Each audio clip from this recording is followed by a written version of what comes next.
The Porsche Cayenne has been an enormous success for the fine folks from Stuttgart. It's a go-anywhere, do-anything kind of vehicle, but there's always room for improvement. Now in its second generation, it's time for a mid-cycle refresh. The highlights are it's faster and it's more efficient across the board. We should probably take a closer look, both metaphorically and literally. Come with me. Let's start with the superficial stuff. The updated Cayenne can be identified by its 4-element daytime running lights, reworked matching taillights that add visual width, if not actual width, and a redesigned front fascia, hood, and fenders. Lower tier models make do with bi-xenon headlights, but spring for the turbo model, and you'll get standard dynamic LED headlights, along with a 520 horsepower twin-turbo V8 and a $114,000 starting price. Move inside, and the interior is well crafted and attractive, with a steering wheel inspired by the 918 Spider, and for those rare Cayenne-owning off-road enthusiasts, some well-placed grab handles. Come to think of it, these babies might be pretty useful in the 911 too. If you have a major interior complaint, it's Porsche's obsession with buttons. So many similar-looking buttons. The saving grace is that they're logically grouped, making the buttons a bit easier to identify and operate. You'll also notice that the center console is pretty small, but generously sized door pockets pick up some of the storage slack. Moving rearward, the Cayenne lacks seat releases in the cargo area or a flat load floor. But the rear seats do slide and recline. Here's the sliding, here's the reclining. And they're also contoured, so they feel a little bit more like sport bucket seats. And you might think, if they're contoured, that middle position is going to be uncomfortable because there's a bunch of, contouring. Not so. The center hump's not too bad, and I can sit here quite comfortably. The Porsche Cayenne comes in a few flavors, or varietals for you wine snobs. There's the Cayenne, Cayenne Diesel, Cayenne S, Cayenne GTS, Cayenne Turbo, and a Turbo S that'll do 0 to 60 in only 3.8 seconds. Bottom line, we do not need more versions of the Porsche Cayenne. To that point, there's also a Cayenne SE Hybrid that sprints from 0 to 60 miles an hour in 5.4 seconds, returns 47 mile per gallon equivalent fuel economy, and features acid green accents throughout. Capable of covering 14 miles on a charge, this plug-in hybrid uses a variable resistance pedal to indicate how far the throttle can be pressed before activating the gasoline engine. Regardless of which Cayenne you choose, an 8-speed automatic transmission, a $995 destination charge, and all-wheel drive are all givens.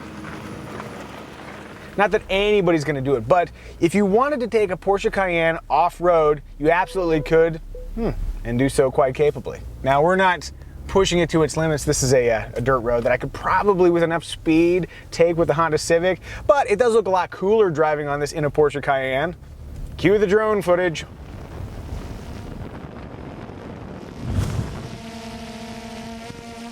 One of the things you see in the modern era that you didn't always see in the automotive world is the combination of ride comfort and excellent handling in the same vehicle. That's becoming a, increasingly common trait. But what's odd is to combine that in a vehicle like the Porsche Cayenne, which sits up a little bit higher. And yet, here I am, steering quite capably through this corner, and when the road straightens out, the ride will be pretty smooth too.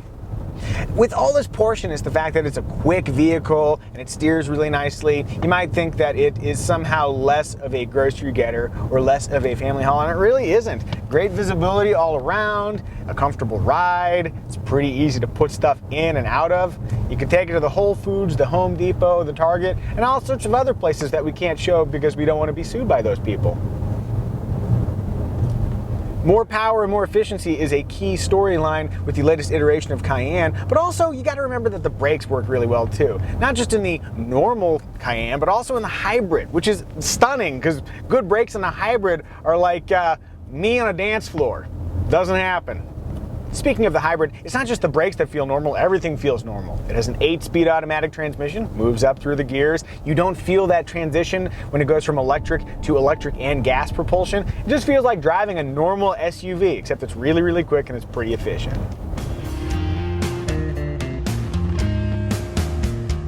Helping improve efficiency for the entire Cayenne lineup are active grille shutters and an engine start-stop system that we actually don't hate.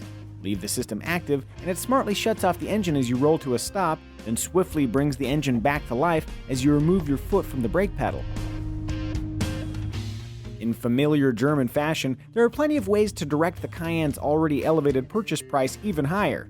Standouts include ventilated seats front and rear, adaptive cruise control, lane departure warning, a surround view camera system, PASM, which is Porsche's active suspension damping system, PASM supplemented by a ride height adjusting air suspension, and of course the all-important Sport Chrono package, now featuring Performance Start, aka launch control, that reduces 0 to 60 runs by 0.1 seconds. Of course, all of that supplements a compelling standard equipment list that includes a power tailgate, USB input, Bluetooth, navigation, dual zone climate control, and 8 airbags.